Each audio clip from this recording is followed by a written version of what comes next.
উপস্থিত নাই তেওঁলোকৰ বাবেও, কাৰণ নিমন্ত্ৰণটো সকলোকে কৰা হৈছিল, কিছুমানে আহিব পাৰিলে কিছুমানে নোৱাৰিলে। কিন্তু মই ভাবোঁ যে এনেকুৱা এটা আনন্দ আৰু ইমান গৌৰৱৰ দিন যে আমি আজি আমাৰ কোম্পানীৰ 3rd এনিভাৰ্চাৰী, আমি 3 বছৰ কমপ্লিট কৰা যোনটো 3rd এনিভাৰ্চাৰী আমি ইয়াতে মানি আছোঁ, তাত আমি অংশগ্ৰহণ কৰা আৰু তাক আমি ভালকৈ আগুৱাই লৈ যোৱা এটা গ্ৰেণ্ড ইভেণ্ট কৰা আমাৰ সকলোৰে মনোকামনাও হ'ব লাগে, কৰ্তব্যও হয়। আৰু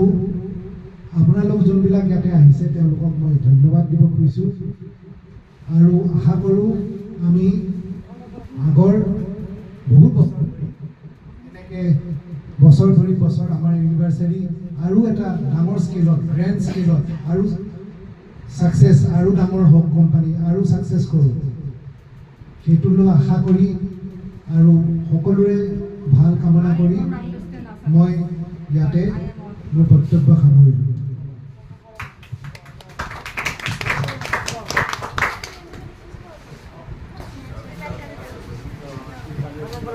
এতিয়া মই অনুৰোধ কৰিছোঁ